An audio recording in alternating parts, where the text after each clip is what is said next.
Teaser launch రమ్మని పిలిచారు విజయ్ గారు. రాము గారు వస్తున్నారనే ప్రధాన కారణంతోనే వచ్చాను ఇక్కడికి నేను. అది నిజం. కాకపోతే ఇక్కడ వచ్చిన తర్వాత ఆశ్చర్యం ఏంటంటే రాము గారి మాటల్లో ఎన్నోసార్లు విన్న వంశీ గారు కూడా ఉండటం ఇక్కడ. ఆయన అంటే మీకు ఇష్టం, మీరంటే ఆయనకి చాలా ఇష్టం.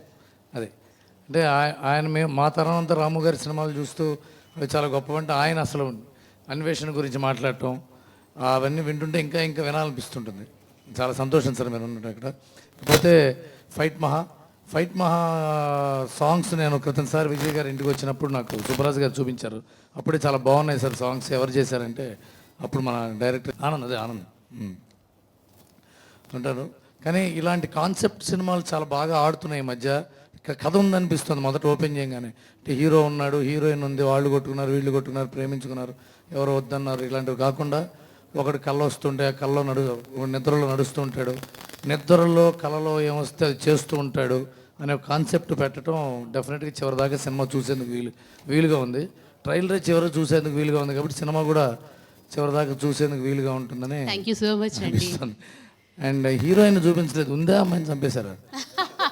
ఉందా? ఓకే ఆ అమ్మాయిని చంపడమే కథ ఏదో అలా అనుకోవచ్చు.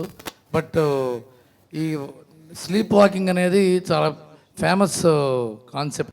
చాలామంది స్లీప్ కాన్సెప్ట్ గురించి మాట్లాడుతూ ఉంటారు, స్లీప్ వాకింగ్ గురించి. ఇంతకు మునుపు ఎప్పుడు సినిమా రాలేదనుకుంటాను తెలుగులో ఈ మధ్యకాలంలో నాకు తెలిసి స్లీప్ వాకింగ్ గురించి.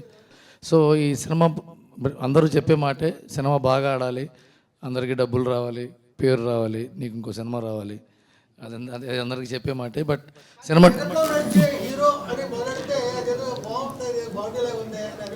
అనిపిస్తుంది, అదే అంటున్నాను.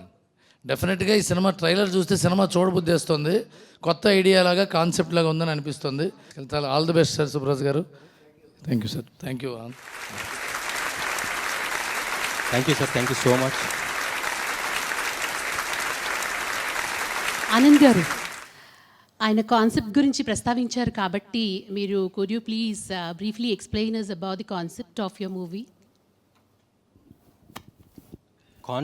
కాన్సెప్టేజ్లో మొత్తం చెప్పేసాను. ఆయన బ్రిలియంట్ స్కెచ్ ఆర్టిస్ట్. అతను నిద్ర నడిచే అలవాటు ఉంటుంది. ఒక పర్టికులర్ టైంలో అతను నిద్రలో నడుచుకుంటూ ఒక ఇంట్లోకి వెళ్ళిపోతాడు. ఉదయం లేచినప్పటికీ ఆ ఇంట్లో ఒక అమ్మాయి చనిపోయి ఉంటుంది. ఆ స్కెచ్ అతను వేయాల్సి వస్తుంది. సో వేయాల్సి వచ్చినప్పుడు ఏం జరిగింది, ఎవరు విట్నెస్ చూశారు, ఇతను తీసుకున్నాడా లేకపోతే వేరే వాళ్ళు చేశారు, అసలు నిద్రలో నడిచే అలవాటు ఎందుకు వచ్చింది,